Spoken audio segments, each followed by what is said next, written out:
Title: I took a night security job. The rules were written in blood. Help this channel grow. Like the video, leave a comment, and subscribe for more stories. This helps us a lot. Thank you. The story begins.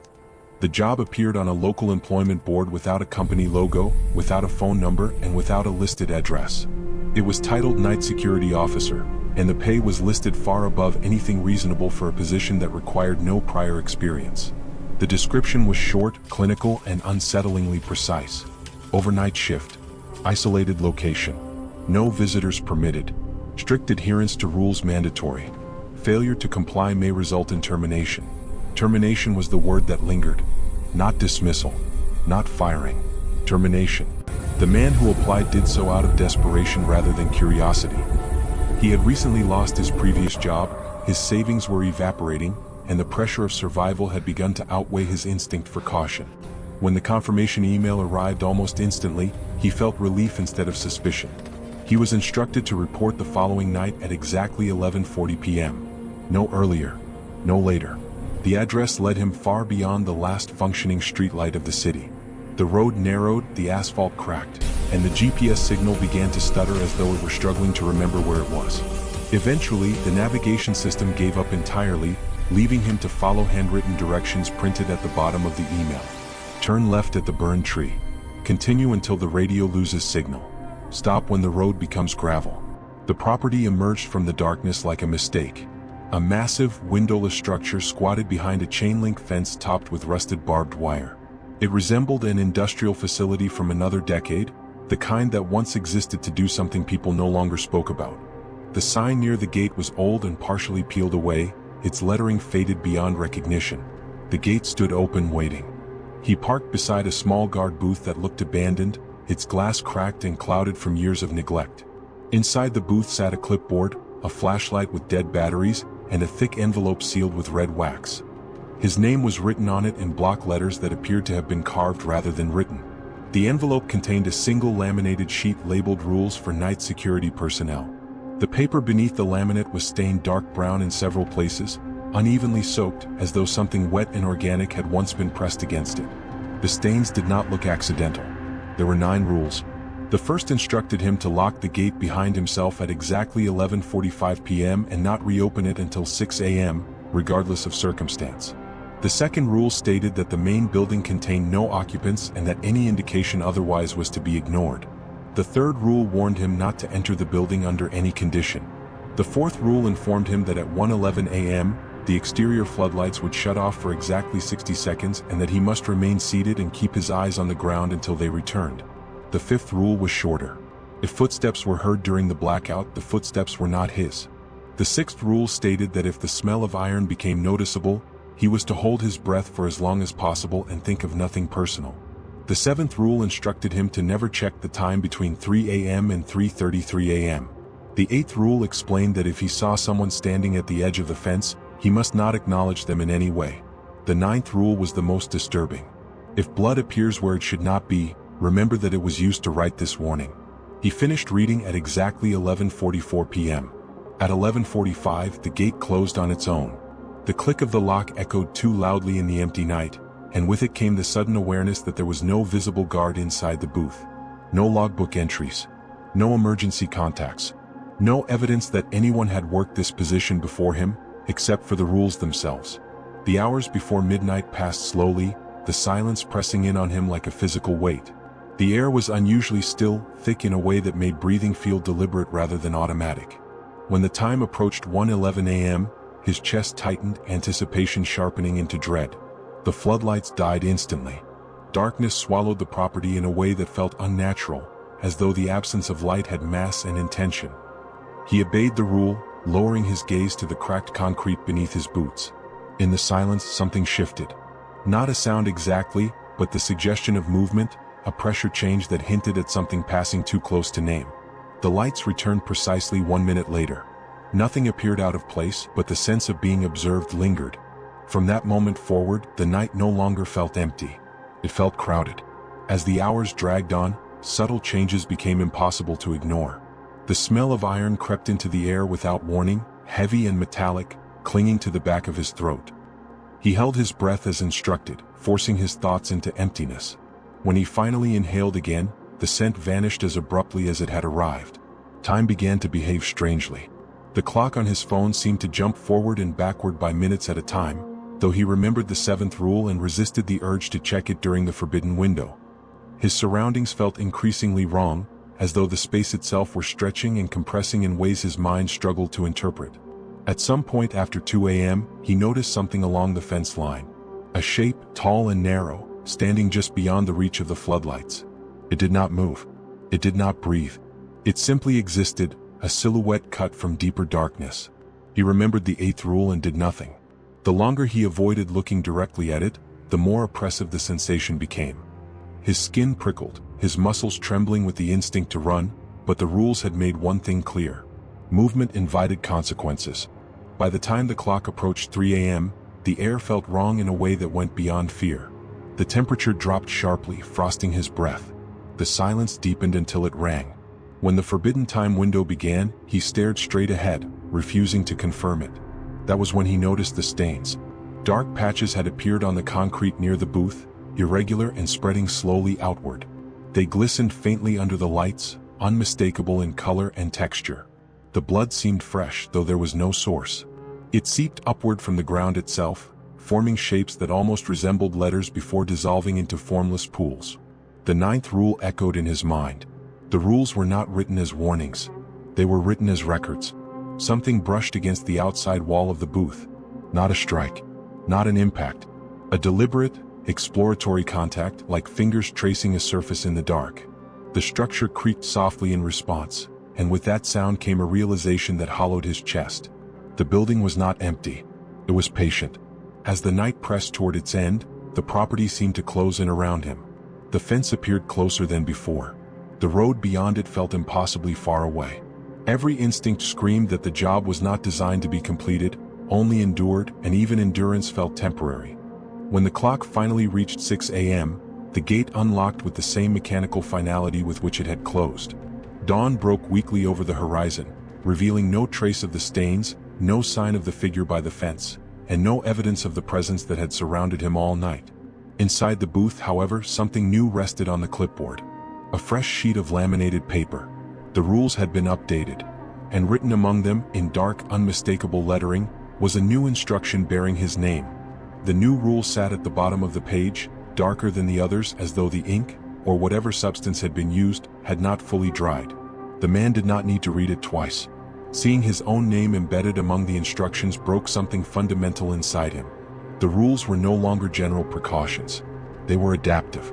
They observed, recorded, and responded. The updated rule instructed him that on his second night, he must not attempt to leave early under any circumstances. It stated that attempts to abandon the post before the gate unlocked would result in permanent reassignment. No explanation followed, as though the meaning were self-evident. He did not return home that morning with relief. He returned with dread so heavy it bordered on certainty. Sleep came in fragments, shallow and filled with images of darkened corridors and walls that breathed. When he awoke, the smell of iron lingered in his nostrils despite the clean daylight air. It followed him through the day like a reminder that the night had not released him. The confirmation email arrived at sunset, brief and impersonal. His attendance was expected. The wording implied inevitability rather than obligation. The drive back felt shorter, the familiar landmarks distorted as though the route itself were being compressed. The burned tree looked fresher, its bark split open and blackened as if the fire had occurred recently rather than years ago. The gravel road seemed to stretch endlessly behind him once he passed the final turn, eliminating any sense of retreat. When he arrived, the gate was already open. The guard booth looked unchanged, but the interior told a different story. The stains on the laminated rules sheet had grown darker, spreading in patterns that resembled veins. A second clipboard rested beside the first, its surface scratched and gouged by fingernails. The flashlight now worked, though its beam flickered faintly even with fresh batteries. At exactly 11:45 p.m., the gate closed again. The first hour passed without incident, but the silence no longer felt passive. It pressed inward, tightening around his thoughts, narrowing his focus. He became acutely aware of his own heartbeat, each thud echoing too loudly in his ears. The building loomed behind him, its presence oppressive despite the rule forbidding entry. The structure seemed closer than it had been the previous night, as though it were leaning forward incrementally. At 1:11 a.m., the floodlights shut off. This time, the darkness felt alive. He kept his eyes on the ground, but the concrete beneath his boots was no longer empty. Thin rivulets of dark fluid traced erratic paths between cracks, converging toward his feet. The smell of iron surged instantly, overwhelming and suffocating. He held his breath, forcing his thoughts into blankness, but the sensation of being surrounded intensified. Footsteps sounded during the blackout. They were slow, deliberate, circling the booth rather than approaching it directly. Each step carried weight, not just mass but intent. The footsteps stopped directly behind him, close enough that he could feel a cold pressure against his back through the thin wall. The blackout ended, the lights snapping back to life, and the footsteps vanished without transition. The fluid on the ground was gone. The rest of the night unfolded in escalating violations of normality. The fence groaned and flexed as though strained from within, its metal wires vibrating softly without visible cause. The shape returned at the edge of the property, but it stood closer now, its outline sharper, its proportions wrong in subtle ways that made his vision recoil. He did not acknowledge it. Between 3 o'clock and 3:33 a.m., the air inside the booth grew unbearably cold. Frost formed along the edges of the windows, etching patterns that resembled faces mid-scream. The clock on his phone vibrated repeatedly in his pocket, though he refused to look. Each vibration felt like a countdown. When the gate finally unlocked at dawn, the sense of release was muted by the knowledge that something fundamental had changed. The rules had not merely observed him. They had adjusted. Inside the booth, a third clipboard awaited him.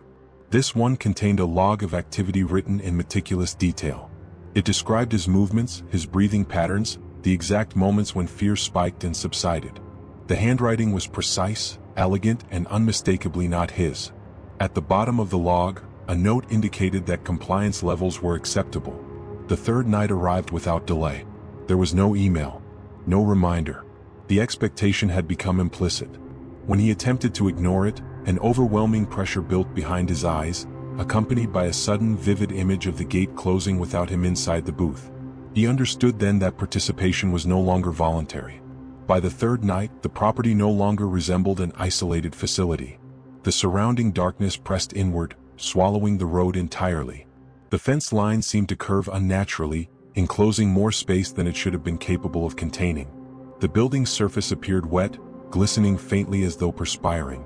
The rules had changed again. A new instruction stated that if he heard his own voice calling from outside the booth, he must remain still and remember that the voice had already been used once. Another rule warned him that reflections could not be trusted after 2:30 a.m. A final addition instructed him to prepare. Prepare for what was not specified.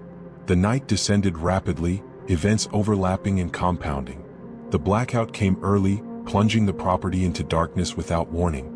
This time he did not need to hear footsteps to know he was no longer alone. Shapes moved just beyond the edge of perception, distorting the air as they passed. The smell of iron became constant, saturating every breath. The building behind him made a sound like a long, satisfied exhale. Something began to press against the door of the booth from the outside, testing its resistance with slow, patient force. The glass cracked further, spiderweb fractures spreading outward from invisible points of contact. Through the distortions, he caught glimpses of movement that suggested limbs bending in ways anatomy should not allow. The shape at the fence was gone.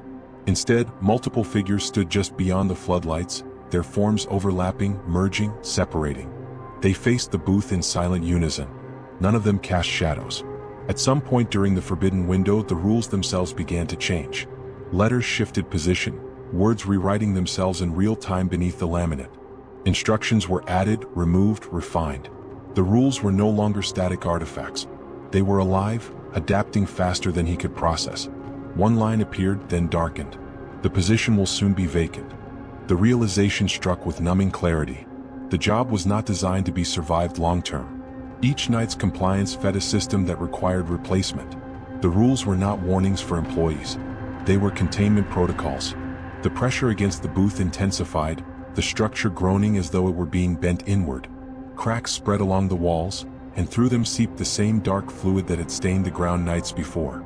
It pooled at his feet, warm and viscous, carrying the unmistakable smell of iron. When the gate unlocked at dawn, it did not signal release. The building's entrance stood open for the first time. The rules updated one final time.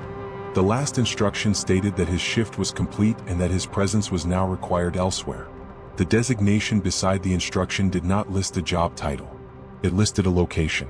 Inside. When authorities later investigated reports of missing persons tied to the area, they found the property abandoned. The fence was intact. The booth was empty. No building stood behind it, only a wide, barren patch of ground stained dark and uneven. Inside the booth, they recovered a laminated sheet of rules. At the bottom, written in fresh, dark lettering, was a warning addressed to the next hire. The name was blank. It would be filled soon. Some places don't disappear, they wait. The job posting is still out there, updating itself, learning new names. If this story unsettled you, that means it worked, and it found you. Subscribe now so you're not alone when the next rule is written. Like the video, leave a comment, and remember, some warnings only exist because someone didn't survive to give them.